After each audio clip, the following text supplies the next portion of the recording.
نحمده ونستعينه ونستغفره ونعوذ بالله من شرور أنفسنا ومن سيئات أعمالنا من يهده الله فلا مضل له ومن يضلله فلا هادي له وأشهد أن لا إله إلا الله وحده لا شريك له وأشهد أن محمدا عبده ورسوله أما بعد فإن خير الحديث كتاب الله وخير الهدي هدي محمد صلى الله عليه وسلم وشر الأمور محدثاتها وكل محدثة بدعة وكل بدعة ضلالة وكل ضلالة في النار يا أيها الذين آمنوا اتقوا الله حق تقاته ولا تموتن إلا وأنتم مسلمون يا أيها الناس اتقوا ربكم الذي خلقكم من نفس واحدة وخلق منها زوجها وبث منهما رجالا كثيرا ونساء واتقوا الله الذي تساءلون به والأرحام إن الله كان عليكم رقيبا يا أيها الذين آمنوا اتقوا الله وقولوا قولا سديدا يصلح لكم أعمالكم ويغفر لكم ذنوبكم ومن يطع الله ورسوله فقد فاز فوزا عظيما قال الله تعالى في كتابه أعوذ بالله من الشيطان الرجيم من همزه ونفخه ونفثه يا أيها الناس قد جاءتكم موعظة من ربكم وشفاء لما في الصدور وهدى ورحمة للمؤمنين قل بفضل الله وبرحمته فبذلك فليفرحوا هو خير مما يجمعون. حاضرین جمعہ، بزرگوں، نوجوان دوستوں اور ملت اسلامیہ کی ماں اور بہنوں، گزشتہ خطبہ جمعہ میں ہم نے ایک نیا سلسلہ شروع کیا تھا، تزکیہ نفس. اس کا معنی و مطلب گزشتہ خطبے میں یہ بیان کیا گیا کہ ہم اس دنیا میں آنے کے مقصد کو پہچانیں، اپنے نفس کو ہر طرح کے شرک سے پاک رکھتے ہوئے اللہ تبارک و تعالیٰ کی اللہ تبارک و تعالیٰ کو خوش کرنے والی زندگی گزاریں. گزشتہ خطبہ جمعہ میں تزکیہ نفس کی یعنی اپنے گناہوں کو، اپنے نفس کو گناہوں سے پاک کرنے کی کیا اہمیت ہے، اس کی کیا ضرورت ہے. اللہ تبارک و تعالیٰ نے جو ہے دنیا میں بندوں کے دلوں کو ہر طرح کے گناہ سے، شرک سے، کینہ کپٹ سے پاک رکھنے کے لیے اللہ تبارک و تعالیٰ نے تاریخ کے مختلف ادوار میں جو ہے نبیوں اور رسولوں کو مبعوث فرمایا. معزز حاضرین، یہ تزکیہ نفس کا موضوع ایسا اہم ہے کہ آدمی کو جو ہے پیدائش سے لے کر موت تک اس کے موضوع کی ضرورت پڑتی ہے. لہٰذا ہم اسی کو طول دیتے ہوئے اور آگے بڑھاتے ہوئے آج کے خطبے میں ہم یہ بیان کریں گے کہ اگر ہم اپنے دلوں کو اور اپنے نفس کی تربیت کرنا چاہتے ہیں تو یہ قرآن سے کیسے ممکن ہے، انشاءاللہ ہم آپ کو بتائیں گے. دوسرے الفاظ میں یہ کہہ سکتے ہیں کہ تزکیہ نفس کا قرآنی طریقہ کیا ہے. اللہ تبارک و تعالیٰ نے جو ہے دلوں کو جو ہے ہر طرح کے گناہ سے، آلائشوں سے، شرک سے پاک کرنے کے لیے کیا ذرائع بتائے، کیا وسائل بتائے. اللہ نے انسانی نفس کے تزکیہ اور تربیت کے لیے کیا طریقہ اپنایا، انشاءاللہ آج کے آدھے گھنٹے کے خطبے میں جو ہے ہم آپ کے سامنے رکھنے کی کوشش کریں گے. معزز سامعین، سب سے پہلے ہم نے سورہ یونس کی ایک آیت پڑھی. اللہ تبارک و تعالیٰ مومنوں کو نہیں بلکہ ساری انسانیت سے خطاب کرتے ہوئے کہتا ہے. آپ کو معلوم ہونا چاہیے کہ قرآن صرف امت مسلمہ کے لیے نہیں ہے، بلکہ جو بھی انسان کی شکل میں پیدا ہوتا ہے یہ کتاب اس کے لیے کتاب ہدایت ہے، کتاب شفا ہے. اللہ تبارک و تعالیٰ کے الفاظ دیکھو کیا کہتا ہے. یا ایھا الناس، کہا اے لوگو کان کھول کر سن لو، کیا بات ہے. قد جاءتکم موعظۃ من ربکم، تمہارے رب کی طرف سے نصیحت آ چکی ہے. اور کہا وشفاء، اور اللہ تبارک و تعالیٰ نے اس کتاب کو کتاب ہدایت جہاں بنایا وہیں شفا بھی بنایا. کس کے لیے؟ تمہارے دلوں میں اور سینوں میں جو بیماریاں پیدا ہوتی ہیں اس کے لیے کتاب شفا ہے. پھر کہا وہدن، یہ کتاب جہاں شفا ہے وہیں ساری انسانیت کے لیے ہدایت کا سامان فراہم کرتی ہے. آگے کہا ورحمۃ للمؤمنین، یہ کتاب مومنوں کے حق میں رحمت ہے. اللہ نے یہ اعلان کرنے کے بعد اللہ تبارک و تعالیٰ نے مومنین کو حکم دیا، کہا قل بفضل اللہ وبرحمتہ، کہا اے پیغمبر اسلام صلی اللہ علیہ وسلم آپ لوگوں سے کہہ دو اللہ کا فضل، یہ قرآن ہے، یہ دین اسلام ہے، یہ رسول اکرم صلی اللہ علیہ وسلم اور آپ کی شریعت ہے. ان تمام چیزوں کو پا کر خوش ہو جاؤ. ہم زندگی میں جب گناہ کرتے ہیں تو خوش ہو جاتے ہیں، مختلف قسم کے انواع قسم کے کھانے کھاتے تو خوش ہوتے ہیں. اللہ فرماتا ہے یہ اللہ کا فضل ہے، یہ قرآن ہے، یہ سیدھے راستے کی طرف ہدایت ہے، اللہ کے نبی کے بے شک بڑا احسان ہے دنیا کے لیے، ان تمام چیزوں کو یاد کر کے خوش ہو جاؤ۔ اور فرمایا فَبِذَلِكَ فَلْيَفْرَحُوا هُوَ خَيْرٌ مِّمَّا يَجْمَعُونَ، کہا یہ اللہ کا فضل، اس کی رحمت، یہ قرآن سیدھے راستے کی طرف جو ہدایت ملی ہے، دنیا والے سارے مال جمع کر لیں ان تمام چیزوں سے بہتر ہے۔ معزز حاضرین، آپ کو معلوم ہونا چاہیے کہ ہم بیمار دو طریقے سے ہوتے ہیں۔ ایک تو انسان کا جسم بیمار ہوتا ہے تو اس کا علاج بھی شریعت نے بتایا، روحانی طور پر ہمارا دل بیمار ہوتا ہے، ہماری روح بیمار ہوتی ہے، اس کے لیے بھی جو ہے اللہ تبارک و تعالیٰ نے اور رسول اللہ صلی اللہ علیہ وسلم نے علاج بتایا۔ لہٰذا ہمارے نفس میں، ہمارے دل میں کئی طرح کی بیماریاں پیدا ہو رہی ہیں۔ اللہ فرماتا ہے ساتوں آسمانوں کے اوپر سے، اے مومنو دیکھو، جیسے اللہ تبارک و تعالیٰ نے دنیا میں ہر بیماری کے لیے دوا اتاری ہے، یہ الگ بات ہے کہ اس بیماری کا علاج اب تک دنیا وہاں تک نہیں پہنچی ہے، ہر بیماری کا علاج دنیا میں ہے۔ اسی طریقے سے اللہ تعالیٰ اس آیت میں فرماتا ہے اگر تم جسمانی طور پر بیمار ہونے کے ساتھ ساتھ اگر تمہاری روح اور تمہارا دل بھی بیمار ہو جائے تو اس کے لیے بھی یہ قرآن شفا ہے۔ لہٰذا آپ جانتے ہیں کتنی بڑی بڑی مہلک بیماریاں جن کے اوپر رقیہ کیا گیا، جن پر قرآنی آیتیں پڑھی گئی، اللہ تبارک و تعالیٰ نے اس کتاب کے ذریعے مکمل طور پر ان کو شفا دیا۔ معزز حاضرین، خطبے کے آغاز میں ایک اہم نقطہ آپ کے سامنے بتانا چاہیں گے، وہ کیا؟ اللہ تعالیٰ نے ہم کو اور آپ کو مٹی سے پیدا کیا، اور ہم کو کھانے کے لیے ساری چیزیں اللہ نے زمین میں اگائیں۔ ایک طرف تو ٹماٹر اگتا ہے، ایک طرف آلو، آپ دیکھتے ہیں جتنی قسم کی بھاجیاں، ترکاری سب اگتی زمین پر اگتی ہیں۔ یہ کیا؟ یہ سب ہمارے جسمانی تربیت کے لیے۔ لیکن یہ بات اہل علم میں بڑے پتے کی بات کے بتائی، کیا فرمایا؟ اللہ تعالیٰ نے مٹی سے انسان کو پیدا کیا، جسمانی تربیت کے لیے مٹی میں سامان اگائے، مٹی سے چیزیں پیدا کی، لیکن آپ یاد رکھیں اللہ تعالیٰ نے روح کی سکون کے لیے، روح کی بیماریوں کے لیے علاج کو مٹی سے نہیں اگایا، آسمان سے وہی آئی۔ یہ بہت بڑا نقطہ ہے۔ جیسے کہا کہ جسمانی تربیت کے لیے مٹی سے اگایا اللہ تعالیٰ نے، لیکن روحانی تربیت کے لیے اللہ تبارک و تعالیٰ نے آسمانوں سے وہی اتاری۔ وہی جبرائیل جو موسیٰ کے پاس جاتے، جو دیگر انبیاء کے پاس جاتے، وہی جبرائیل علیہ السلام جناب محمد رسول اللہ صلی اللہ علیہ وسلم کے پاس قرآنی شکل میں لے کر آئے۔ معزز حاضرین، آپ کو معلوم ہونا چاہیے دنیا میں سب سے اگر ہماری نفس اور ہمارے جو ہے ذات کی اور ہمارے دل کی اگر جو ہے بیماریوں کا پورا علاج ہے تو وہ مکمل طور پر قرآن کریم میں ہی ہے۔ آج ہم دیکھتے ہیں رمضان کا مہینہ آیا، قرآن پڑھا، ہم نے بغیر سمجھے پڑھا، اس کو کلوز کر دیا، ختم کر دیا۔ حافظ قرآن نے جو ہے قرآن سنایا، اس کو ہم نے ہدیہ دے کر اس کو جو ہے رخصت کر دیا۔ لیکن یہ بات کہاں ہے کہ کیا ہم نے رمضان میں قرآن پڑھا؟ کیا رمضان میں ہم کو روحانی سکون ملا؟ کیا ہم کو جو ہے روحانی طور پر اور ہمارے دل میں جو بیماریاں تھی وہ قرآن کے ذریعہ کیا دور ہوئی؟ یہ امت مسلمہ سے بڑا ہم سوال ہے اللہ تبارک و تعالیٰ کا۔ قرآن کا مہینہ گزرا لیکن ہمارے دل میں شکوک و شبہات رہے، قرآن کا مہینہ آیا ہمارے دلوں میں روحانی طور پر جو بیماریاں رہیں وہی طور پر بیماریاں ہمارے اندر رہیں، بلکہ بڑی عجیب بات ہے کہ وہ بیماریاں مکمل طور پر ہمارے اندر جو ہے ابھی تک باقی ہیں۔ معزز حاضرین، ہم اپنے رب کو پہچانتے ہیں تو ہم اپنے رب کو رب کہتے ہیں۔ رب کا مطلب کیا ہوتا ہے؟ رب کا مطلب پالنے والا، تربیت کرنے والا۔ علامہ سعدی رحمہ اللہ نے کتنی بڑی پتے کی بات کہی، کیا کہا؟ اللہ تبارک و تعالی دنیا میں جو ہے انسانوں کو دو طریقے سے پالتا ہے۔ کیسے پالتا ہے؟ اللہ تبارک و تعالیٰ کے رب ہونے کا مطلب یہ ہے کہ دنیا میں نیک لوگ بھی ہیں، برے لوگ بھی ہیں، ان کو پیدا کرتا ہے، ان کو رزق دیتا ہے، ان کی ساری ضرورتوں کو پورا کرتا ہے۔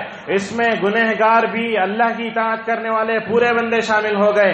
اس کو کہا تربیت عامہ۔ اللہ تبارک و تعالیٰ ہر ایک کو رزق دیتا ہے اور ہر ایک کو رزق دینے کا پورا جو ہے کفیل بھی، ذمہ دار ہی وہی ہے۔ ایک تربیت کی یہ قسم یہ ہوئی۔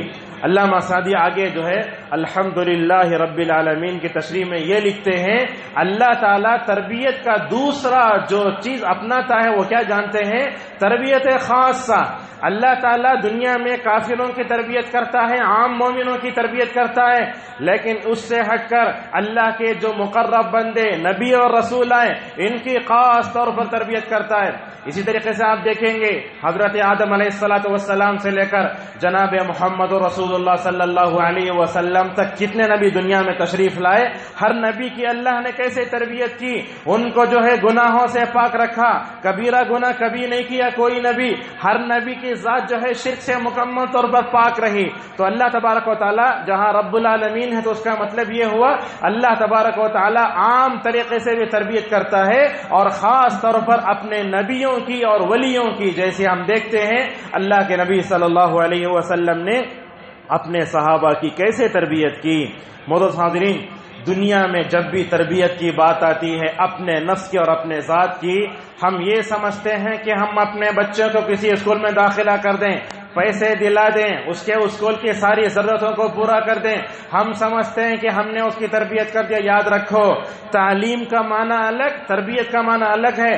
بڑے بدقسمتی سے آج امت نے دونوں کو ایک سمجھ لیا ہے. آپ جانتے ہیں بندہ جب ماں کے پیٹ میں رہتا ہے تو جاہل ہوتا ہے، جب ماں کے پیٹ سے باہر آتا ہے تو اللہ اسے کان دیتا ہے، آنکھیں دیتا ہے، دل دیتا ہے تاکہ وہ جاہلوں کی فہرست سے نکل کر عالم بن جائے. تو یہ تعلیم کا مرحلہ بعد میں آتا ہے، تربیت کا مرحلہ پہلے آتا ہے. ہم آپ کو بتائیں حسن بصری رحمہ اللہ کے پاس ایک آدمی اپنے چھوٹے سے بچے کو لے کر آیا اور آ کر کہنے لگا میں اس کو بہت کچھ بنانا چاہتا ہوں، میں اس کو بہت کچھ بنانا چاہتا ہوں. حسن بصری رحمہ اللہ نے ایک ہی جملہ کہا، تم اپنے بچے کو تربیت کرنے کے لیے بہت دیر سے لے کر آئے. چھوٹا سا بچہ جس کی شاید ابھی عقیقہ بھی نہیں ہوا تھا، کہا حسن بصری نے تم اپنے بچے کی تربیت میں بہت سے دیر سے لے کر آئے. پوچھا کیوں؟ یاد رکھو شادی ہونے سے پہلے بندے کو اپنے نفس کی تربیت کرنا چاہیے، اللہ تبارک و تعالیٰ سے دعا کرنا چاہیے. تو یہ تربیت کا مرحلہ بہت پہلے کا ہے. ماں باپ، اب لڑکی جو ہے ماں بننے سے پہلے اور اسی طریقے سے لڑکا باپ بننے سے پہلے خود اپنے آپ کی تربیت کرے، شادی ہو جائے تو اپنے بیوی کے اور ساتھ میں اپنے بچوں کی مکمل طور پر تربیت کریں. معزز حاضرین، اگر ہم تربیت کرنا چاہتے ہیں انٹرنیٹ سے کتابیں لے لیں گے، فلاں کا درس سن لیں گے، اس سے تربیت نہیں ہوگی. سب سے پہلے اپنے نفس اور اپنے ذات کی تربیت کے لیے جو ہمارے پاس بہترین نسخہ جو ساتوں آسمانوں کے اوپر اترا ہے وہ قرآن ہے. اگر آپ اپنے نفس کی اور اپنے ذات کی تربیت کرنا چاہتے ہیں قرآن سے اچھی کوئی کتاب نہیں. کیوں؟ اس لیے کہ انسانی نفس کو پیدا کرنے والی جو ذات ہے وہی قرآن کو اتارنے والی ذات ہے. اللہ تبارک و تعالیٰ کو معلوم ہے جس نفس کو اس نے پیدا کیا اس کی کیسے تربیت کیا جائے. لہٰذا ہم اپنے اطراف میں دیکھتے ہیں کتنے لوگ ایسے ہیں جو اپنے نفس اور اپنے ذات کی تربیت کرنا چاہتے ہیں، اپنے دل کو پاک کرنا چاہتے ہیں، انٹرنیٹ پر وقت گزار رہے ہیں، فلاں کے پاس جا رہے ہیں، فلاں کے پاس جا رہے ہیں. لیکن بھلا بتاؤ کیا آج تک ہم نے اپنے نفس اور اپنے ذات کی تربیت کے لیے قرآن کو دیکھا؟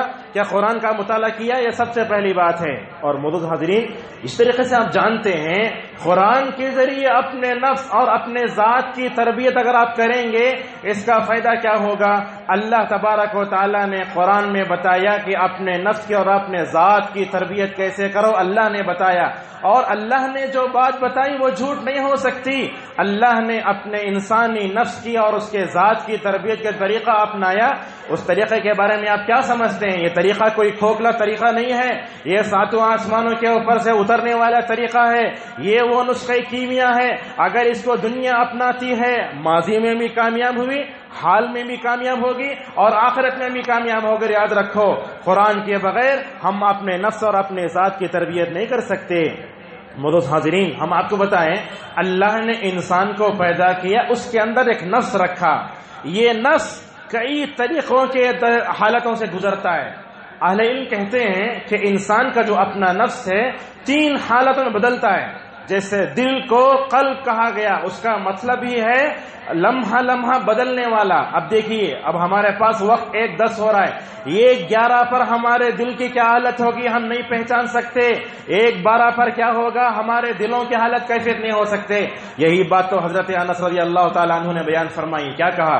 اللہ کے نبی صلی اللہ علیہ وسلم کو دفن کر کے حضرت انس آئے، فاطمہ رضی اللہ عنہا جو اللہ کے رسول کی بیٹی، کیا پوچھتی ہیں انس سے، یا انس کیف طابت انفسکم ان تحثوا التراب علی وجہ رسول اللہ صلی اللہ علیہ وسلم۔ کہا انس تمہیں کیسے دل ہوا کہ اللہ کے رسول کے چہرے انور تم پر مٹی ڈالو، یعنی اللہ کے نبی اتنے بہترین انسان تھے، بنی نوع انسانی کے سردار، آپ 14ویں رات سے جو ہے زیادہ چمکنے والے آپ کا چہرے انور تھا، تمہیں کیسے دل ہوا کہ تم اللہ کے نبی کے چہرے پر مٹی ڈالو؟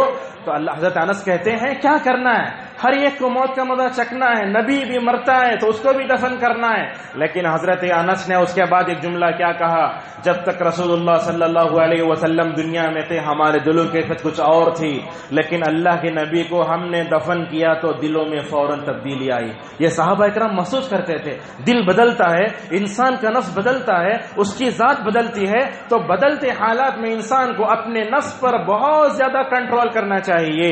معزز حاضرین، انسان نفس پر کیسی کیسی حالتیں آتی ہیں ہم آپ کو بتاتے ہیں۔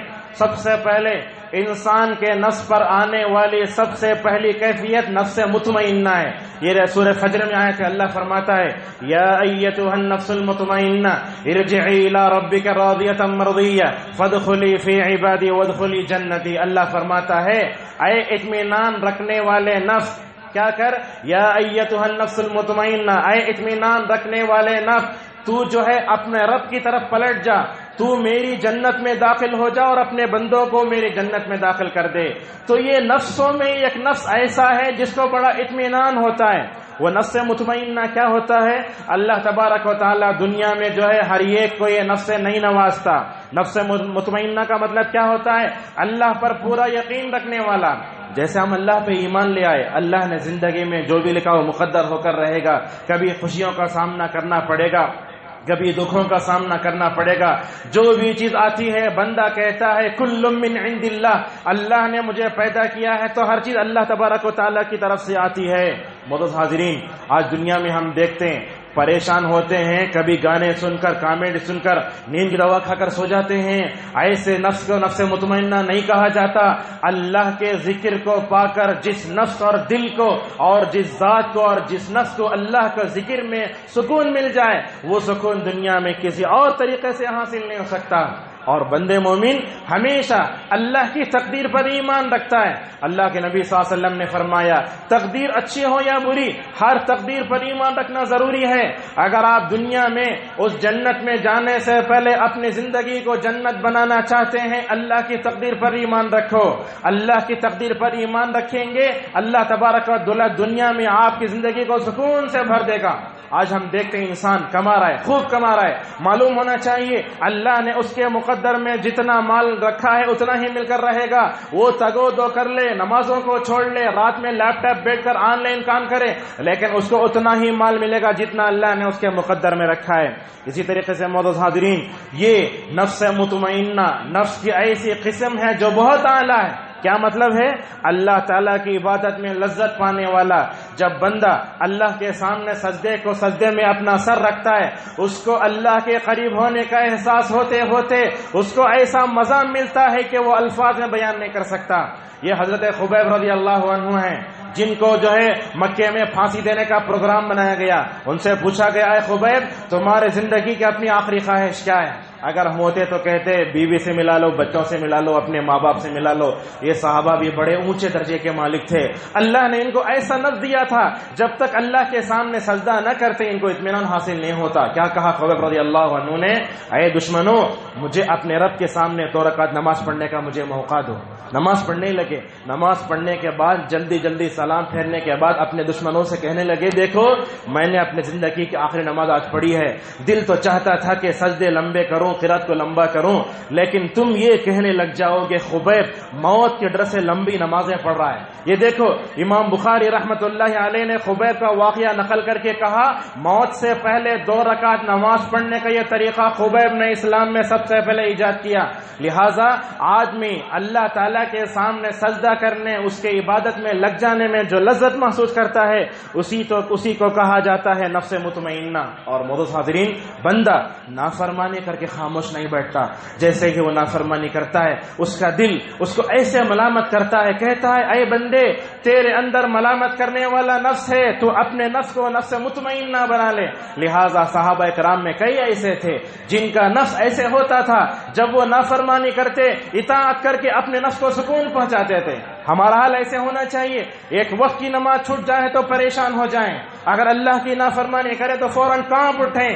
آج احساس امت میں گناہوں کا کہاں رہ گیا ہے؟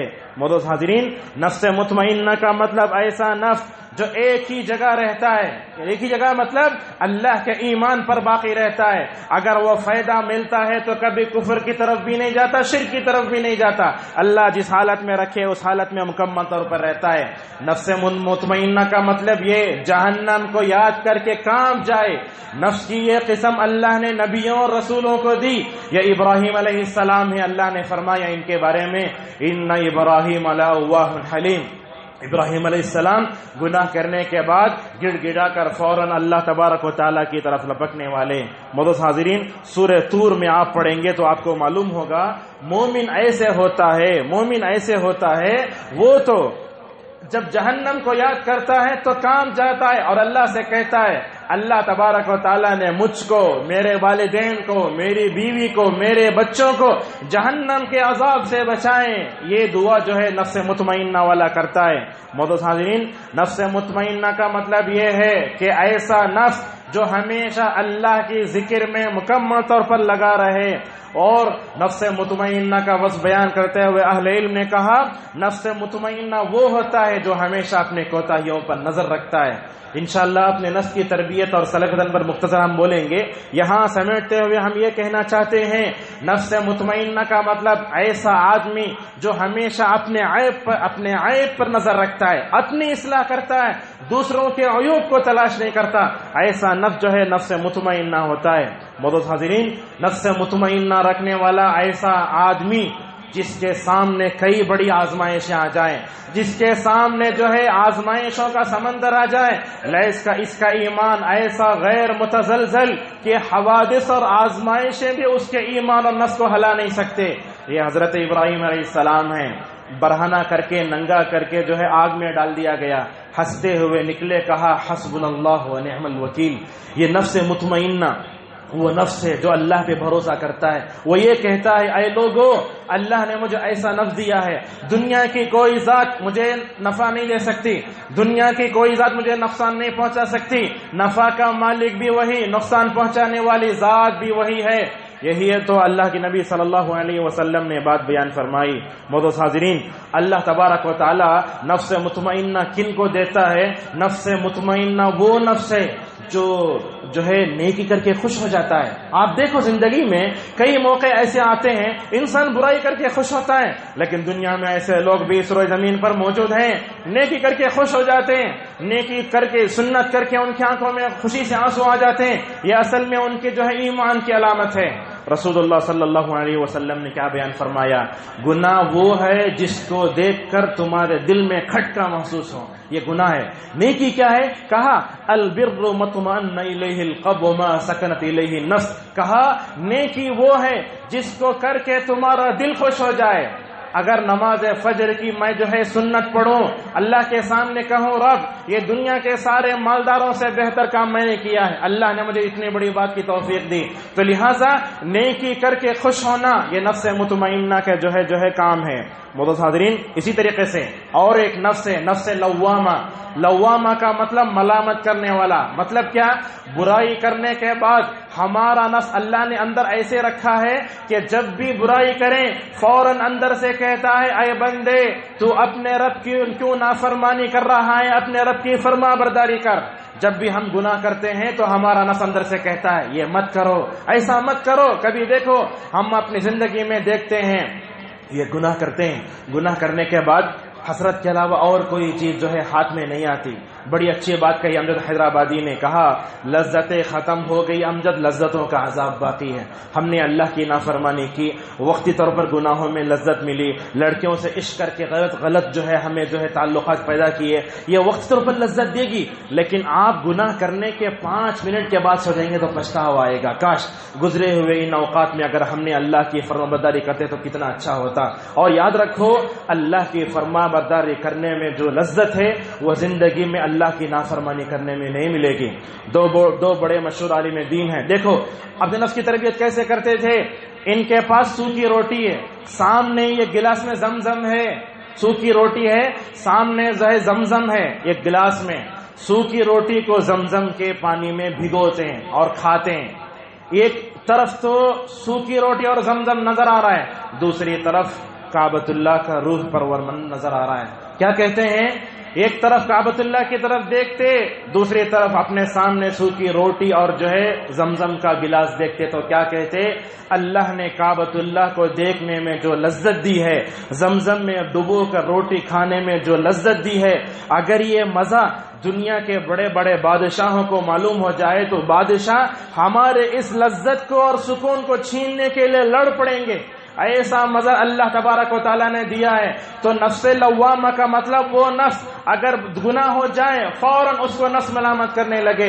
انشاءاللہ مثالوں کے ذریعے ہم آپ کو جو ہے سمجھائیں گے. تو ایک تو نفس لوامہ کا مطلب ایسا نفس جو انسان کو برائیوں کے کرنے پر فوراً ملامت کرنے لگ جائے، اندر سے اسے ڈھکیلے کہ اے بندے تو نے اپنے رب کی نافرمانی کی، 2 رکعت نماز پڑھ کے اپنے رب کو منا لے. یہی تعلیم تو رمضان میں اللہ تبارک و تعالیٰ نے ہمیں دی. اور ملامت کرنے کا مطلب صرف برائی پر ملامت نہیں کرتا، نیک کام کے دیر کرنے پر بھی ہمارا نفس ملامت کرتا ہے. مثلا میرے جیب میں 10 روپے ہیں، میں صدقہ و خیرات کرنا چاہتا ہوں.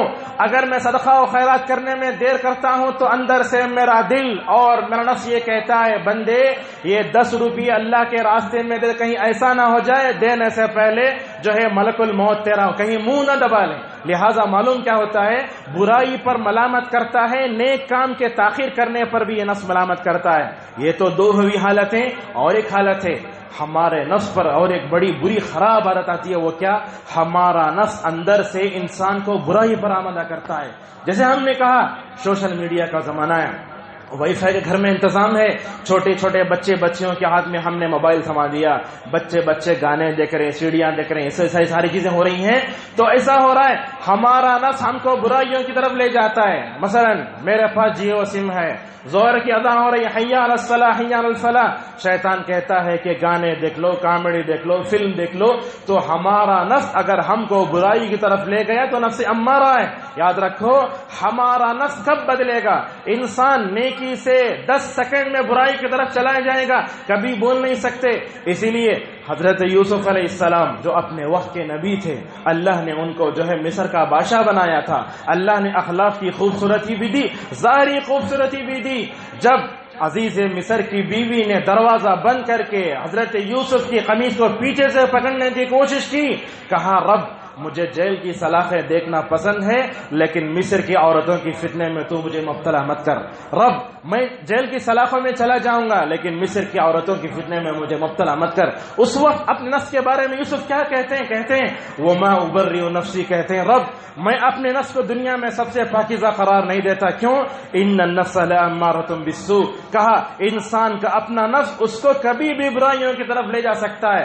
تو وقت کا ایک نبی اپنے نفس اور اپنے جو ہے ذات کے بارے میں یہ کہہ سکتا ہے کہ رب اگر تیری رحمت نہ ہو، تیری توفیق نہ ہو تو میں مصر کی عورتوں کی طرف بھی مائل ہو سکتا ہوں. لہٰذا ہم تمام کو اس سے زیادہ جو ہے مکمل طور پر ڈرنے کی ضرورت ہے. معزز حاضرین، رسول اکرم صلی اللہ علیہ وسلم ان تینوں نفسوں میں کون سے نفس کو پسند کرتے تھے؟ نہ نفس امارہ کو، نہ نفس لوامہ کو. اللہ کے نبی دعا کرتے تھے اے رب تو مجھے ایسا نفس دے کہ میں تیرے اوپر ایمان لے آؤں، تیرے ذکر کو پا کر میرے دل میں اطمینان حاصل ہو جائے. دنیا کی دولت ملے یا نہ ملے، تجھے یاد کر کے اگر میرے دل میں ایمان و یقین آ جائے، میرے دل کو سکون مل جائے تو مجھے ایسا نفس دے دے. معزز حاضرین، قرآن انسان کی نفس کی تربیت کرتا ہے تو کیسے کیسے کرتا ہے، یہ بات یاد رکھیں۔ پورا قرآن کھول کر دیکھیں، صرف جو ہے سورہ یاسین، سورہ جمعہ، سورہ دخان پڑھ لینے سے قرآن کا حق ادا نہیں ہوتا۔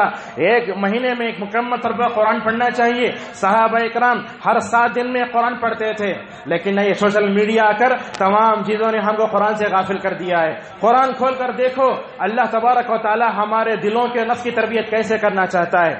ایک طرف تو اللہ تبارک و تعالیٰ نے نبیوں کے قصے بتائے، یہ قصے بیان کر کیا بتایا؟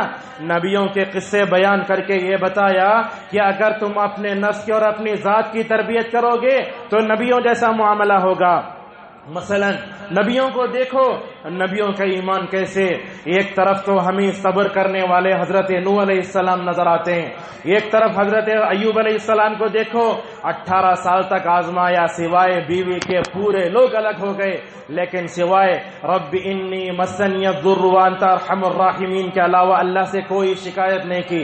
اس کے علاوہ ابراہیم کی زندگی کو دیکھو، اللہ نے کیسے آزمایا، حضرت ابراہیم علیہ السلام کا نفس کیسے تھا، بڑھاپے میں اللہ نے اولاد دی، اولاد دینے کے بعد فوراً اللہ نے ابراہیم کو یہ خواب بتایا، کہا کہ تم اپنی نفسانی خواہشات کو ختم کرتے ہوئے، کس کو خواہش نہیں ہوتی بچوں کی دنیا میں؟ ابراہیم علیہ السلام سے کہا گیا یہ بچہ بہت دعاؤں کے بعد، تمناؤں کے بعد، گڑگڑانے کے بعد تم کو ملا، لیکن یہ بات یاد رکھو میں تمہاری محبت کا امتحان لینا چاہتا ہوں۔ اللہ نے فوراً خواب میں دکھایا کہ تم اپنے جو ہے بندے کو، تم اپنے بیٹے کو ذبح کرو۔ ابراہیم اس کے لیے تیار ہو گئے۔ ابراہیم کا نفس کیسے تھا؟ ابراہیم کے دل میں اللہ بیٹے کی محبت تو تھی، لیکن بیٹے کی محبت کے اوپر اللہ کی محبت غالب آ گئی۔ یہی تو ہمارے نفسوں سے اللہ تبارک و تعالیٰ چاہتا ہے۔ اسی طریقے سے آپ دیکھو اللہ تبارک و تعالیٰ نے ان نبیوں کے بارے میں کہا دنیا میں ان کا نسب اونچا، ان کے اخلاق اونچے، ہر طریقے سے یہ اونچے۔ اللہ تبارک و تعالیٰ نے ان نبیوں کے بارے میں کئی جگہ تذکرہ فرمایا۔ سورہ آل عمران میں کہا ان اللہ اصطفى آدم و نوحا، کہا اللہ نے آدم کو بھی چنا، نوح کو بھی چنا۔ اور آپ جانتے ہیں یہ نبی دنیا کے گرے پڑے انسان نہیں تھے، اللہ تبارک و تعالیٰ نے انسانیت میں سے ان کو چنا۔ یہ اخلاق کے اعتبار سے، ایمان کے اعتبار سے، ہر اعتبار سے VIP کے اوپر تھے۔ اللہ تبارک و تعالیٰ نے اس طریقے سے ان کو چنا۔ اور اسی طریقے سے اللہ تبارک و تعالیٰ نے سورہ انعام میں 18 انبیاء کا تذکرہ کیا۔ ان کا تذکرہ کرنے کے بعد کیا کہتا ہے اللہ تبارک و تعالیٰ؟ اور کہا فاصطفیناہم، ہم نے ان کو چن لیا۔ تو اللہ تبارک و تعالیٰ نے ان کو چنا اور ان نبیوں کے بارے میں کہا کہ یہ دنیا کے پاکیزہ بندے تھے۔ کیسے پاکیزہ؟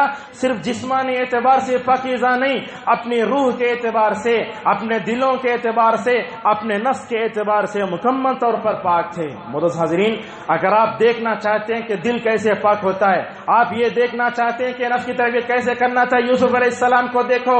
امت کا نوجوان چاہے وہ شادی شدہ ہو یا غیر شادی شدہ ہو، زندگی میں ہمیشہ یوسف علیہ السلام کے قصے کو پڑھتے رہو۔ اللہ تعالیٰ نے یوسف علیہ السلام کو عزیز مصر کی بیوی سے کیسے بچایا۔ یہاں خواتین اسلام بھی ہیں، ہم کہنا چاہیں گے خواتین اسلام یوسف کے قصے کو مرد پڑھیں، مریم کے قصے کو عورتیں پڑھیں۔ جب حضرت جبرائیل علیہ السلام اللہ کے حکم سے یہ مریم علیہ السلام کو عیسیٰ کی خوشخبری دینے آئے تو مریم کا نفس کیسے پاک تھا، کیا کہنے لگی؟ مریم سمجھنے لگی شاید کوئی انسان میرے پاس برائی کرنے آیا ہے۔ کیا کہنے لگے؟ اے جبرائیل، میں رحمان کا واسطہ دے کر تم سے کہتی ہوں یہاں سے دور چلے جاؤ۔ حضرت جبرائیل علیہ السلام نے کیا کہا؟ اے مریم، میں کوئی انسان گناہ کرنے والا نہیں ہوں، میں کون ہوں؟ تمہارے رب کی طرف سے بھیجا ہوا ہوں، میں خود پاکیزہ ہوں، گناہ نہیں کرتے فرشتے۔ اور کہا میں تم کو پاکیزہ بچہ دینے آیا ہوں۔ لہذا معلوم ہوا اللہ تبارک و تعالی نبیوں کی ایسے تربیت کرتا ہے۔ اس طریقے سے کیا، ایک طرف کہا اگر تم نفسانی خواہشات کے پیچھے پڑ کر تباہ و برباد ہو جاؤ گے، اس کے لیے بھی قرآن نے مثالیں دی۔ کیا کیا مثالیں دی؟ فرعون کی اللہ نے مثال دی۔ اللہ نے ہر انسان کی فطرت میں اللہ کو ماننے کی فطرت رکھی ہے۔ اب دنیا میں کسی بھی مذہب سے تعلق رکھنے والے پوچھو بھگوان کہاں ہے، ایشور کہاں ہے، کہے گا اوپر ہے۔ فرعون کی فطرت میں بھی تھا کہ اللہ اوپر ہے، لیکن اس کے باوجود وہ یہ کہتا تھا کہ میں تمہارا رب ہوں۔ دیکھو فرعون کی فطرت میں اللہ کو ماننے کی فطرت تھی۔ کیا دلیل ہے؟ اللہ نے حامان سے کہا، موسیٰ کہتا ہے کہ موسیٰ کا رب آسمانوں پہ ہے، بناؤ سیڑھیاں، ہم جو ہے موسیٰ کے رب کو جھانک کر دیکھتے ہیں۔ اس سے خود معلوم ہوا فرعون کی فطرت میں اللہ کو ماننے کی صلاحیت تھی، لیکن اپنے نفس کے خلاف کر کے اس نے خدائی کا دعویٰ کیا۔ اس طریقے سے آپ قارون کو دیکھو، بندے کے دل میں اگر مال کی محبت آتی ہے تو اللہ کی محبت کیسے نکل جاتی ہے۔ جب اس کو دیکھا، جب وہ ہیرے جواہرات پہن کر نکلتا تو لوگ کیا کہتے؟ جن کے دلوں میں مال کی محبت تھی کہتے اللہ ہمیں قارون کی طرح دولت دے تو کتنا اچھا ہوتا۔ لیکن دنیا میں اللہ نے جن کو ایمان دیا، عمل صالح دیا، جن کو صحیح سوچ دی، وہ قارون کو دیکھ کر کہتے ہیں رب قارون کے مال کی ہمیں ضرورت نہیں ہے، تو نے ہمیں جو مال دیا ہے وہ دنیا کی سب سے بڑی دولت ہے، تو نے ہمیں عمل صالح کی توفیق دی ہے، یہ دنیا کی سب سے بڑی دولت ہے۔ لہذا قارون بھی اپنے نفس کی تربیت نہ کرنے پر ہلاک ہوا، فرعون بھی مکمل طور پر ہلاک ہوا، اور اسی طریقے سے آپ دیکھتے ہیں دنیا میں جتنی قومیں ہلاک ہوئی اپنے نفس کی تربیت نہ کرنے کی وجہ سے ہلاک ہوئے۔ ایک مثال دیتے ہیں آپ کو، اور ایک دنیا شروع ہوئی تو قابل کا قصہ جانتے ہیں، دونوں بھائی جو ہے ایک بہن سے شادی کرنے لگے، آخر میں قابیل نے حابیل کو قتل کر دیا۔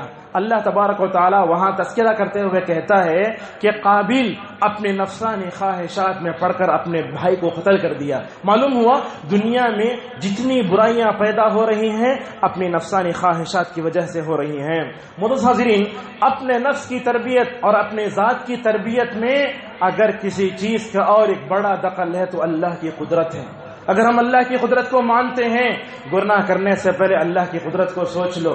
دنیا میں کتنی جو ہے پہاڑوں کو تلاش کرنے والی قومیں، پہاڑوں کو تراش کر گھر بنانے والی قوموں کو اللہ نے چھوڑا نہیں، اللہ نے قوم لوط کو نہیں چھوڑا۔ ہمیشہ گناہ کرنے سے پہلے اپنے نفس کی تربیت کرنے کے لیے اللہ کی قدرت کو یاد کر لو۔ اللہ رب قدیر ہے، وہ ہر ناممکن کو ممکن بنا سکتا ہے۔ اگر ہم نے اللہ کی قدرت کو پہچان لیا، جیسا کہ اللہ کے نبی صلی اللہ علیہ وسلم نے فرمایا اللہ کی قدرت کیسی ہے، کہا ساتوں آسمان ایک انگلی پر، ساتوں زمین ایک انگلی پر، دنیا کے سارے درخت ایک انگلی پر، سارے جنوں انس ایک انگلی پر، سارے سمندر ایک انگلی پر، اور اللہ تبارک و تعالیٰ کی انگلیاں کیسے ہوں گی؟ ہم آدھے kg کا پیکٹ نہیں پکڑ سکتے۔ اللہ کی قدرت کیسے ہوگی؟ فرمایا رسول اللہ صلی اللہ علیہ وسلم نے ایک انگلی پر ساری مخلوق کو رکھ کر ایسے حرکت دے گا، کیا ہوگا حال؟ اور پوچھے گا کہاں ہیں دنیا میں تکبر کرنے والے، کہاں ہیں دنیا میں میرے جو ہے عارضی دولت کو پکڑ کر جو ہے دنیا میں تکبر کرنے والے؟ تو دنیا میں اپنے نفس کی تربیت کرتے ہوئے ہمیشہ اللہ کی قدرت کو یاد رکھو۔ اگر اللہ کی قدرت کو ہم نے اپنے سامنے رکھا، ہم اپنے نفس کی صحیح طور پر تربیت کر سکتے ہیں۔ معزز حاضرین، اپنے نفس کی تربیت کے لیے نمازوں کو قائم کرو۔ روزہ یہ کتنی بہترین چیز اپنے نفس کی تربیت کے لیے، روزہ رکھو، مستی ٹوٹ جاتی ہے، نفس میں آنے والی ساری خواہشیں ختم ہو جاتی ہیں۔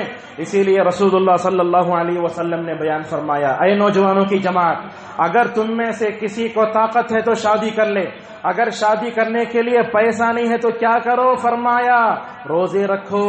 روزے رکھنے کی وجہ سے کیا ہوگا؟ تمہاری نگاہوں کی بھی حفاظت ہوگی، تمہاری شرمگاہ کی بھی حفاظت ہوگی۔ تو یہ روزہ کیا کرتا ہے؟ انسان کے ظاہر کو بھی سنوارتا ہے، باطن میں جو مستی ہے اس مستی کو بھی توڑ دیتا ہے۔ اس طریقے سے معزز حاضرین، اور ایک بات یاد رکھیں، اگر ہم قرآن کی روشنی میں اپنے نفس کی تربیت کرنا چاہتے تو ہمیں علم حاصل کرنا ہوگا۔ یہ قرآن کا علم، یہ توحید کا علم۔ آج ہم دیکھتے امت علم کے بغیر اپنے نفس کو تربیت کرنا چاہتی ہے، علم کے بغیر کوئی کام نہیں ہوگا۔ لہٰذا آپ دیکھو امت میں ایک ایسا طبقہ ہے جو توحید کے بغیر لمبی لمبی نمازیں پڑھتا ہے، کبھی دن میں 100 رکعت سجدے کرتا ہے۔ یاد رکھو اللہ کی معرفت کے بغیر، اپنے نفس کی صحیح تربیت کے بغیر سجدوں میں لذت پیدا نہیں ہوگی۔ لہٰذا علم حاصل کرنا، خصوصاً توحید کا، اللہ کیا ہے، اس کی حقیقت کیا ہے، اس کی معرفت کیا ہے، کیسے اللہ کو پہچاننا ہے، اللہ کو پہچان لو، ہماری عبادتوں میں اور سجدوں میں لذت آ جائے گی۔ معزز حاضرین، اسی طریقے سے اور ایک بات یاد رکھو، قرآن کی تلاوت یہ ہمارے نفس کی تربیت کا بڑا بہترین ذریعہ ہے۔ آج ہمارے پاس 3 گھنٹے فلم دیکھنے کے لیے ہیں، میسیجز پڑھنے کے لیے ہمارے پاس وقت ہے، قرآن کا ایک صفحہ پڑھنے کے لیے ہمارے پاس وقت نہیں. کیسا ہے؟ میسیجز پڑھو گے، فیس بک پر جا کر چیٹنگ کرو گے، یہ جائز تو ہے، لیکن اس سے ہمارا نفس پاک نہیں ہوگا. دن میں ایک صفحہ قرآن پڑھنے کی عادت ڈالو، اللہ تعالیٰ تمہارے دلوں کو بھی پاک کرے گا، تمہارے ظاہر کو بھی سنوارے گا، باطن کو بھی سنوارے گا. اسی طریقے سے مدعو حاضرین، قرآن نے یہ بھی بتایا اپنے نفس کی تربیت کیسے ہوتی ہے. اپنے نفس میں ریاکاری، حسد، بخل، غصہ، کنجوسی پیدا مت کرو. کیا پیدا کرو؟ شریعت نے بتایا کیا پیدا کرنا چاہیے. صبر پیدا کرو، توکل پیدا کرو، توبہ، شکر، اللہ کا خوف مکمل طور پر پیدا کرو. آخر میں 2 باتیں بیان کر کے آپ اپنی بات کو ختم کریں گے. آج میں اور آپ اپنے نفس کی اور اپنے ذات کی تربیت کرنا چاہتے ہیں. ہمارے پاس بہت سی چیزیں. آج ہم دیکھتے ہیں اللہ کی کتاب کو چھوڑ کر دنیا میں ایسی کتابیں ہیں جو گناہوں سے دور رکھنے والی ہیں. مثلا علامہ ابن تیمیہ کی کتابیں، علامہ ابن القیم کتابیں، ان کتابوں کو پڑھو. ان کتابوں میں علماء نے بیان کیا کہ گناہوں سے کیسے بچا جاتا ہے، اپنے نفس کی تربیت کا طریقہ کار کیسا ہے. اس کو پڑھنا تو صحیح اور جائز ہے، لیکن آج ہم امت کو دیکھتے ہیں ہمارے پاس بزرگوں کی لکھی ہوئی کتابیں، فلاں کی کتابیں، نیٹ سے لی ہوئی کتابیں، ان کتابوں کو پڑھ کر ہو رہا کیا؟ اپنے نفس کی تربیت کے بجائے ہم جا کر تباہی کے گڑھے میں پڑھ رہے ہیں. آج کیا ہو رہا ہے؟ اپنے نفس کی تربیت کا طریقہ قرآن نے جو بیان کیا وہ ہمارے پاس جو ہے اس کی کوئی اہمیت نہیں. نفس کی تربیت کا جو طریقہ رسول اللہ صلی اللہ علیہ وسلم نے بیان فرمایا اس کی بھی ہمارے پاس کوئی اہمیت نہیں. امت کا کوئی بزرگ بول دے، کوئی آدمی بول دے جس کی بڑی داڑھی ہو، بڑا جھبا ہو، ہم اس کی بات کو بانگ بند کر کے مان لیتے ہیں. لہذا یاد رکھو قرآن نے ہماری نفس اور ذات کی تربیت کا جو طریقہ بتایا وہی طریقہ دنیا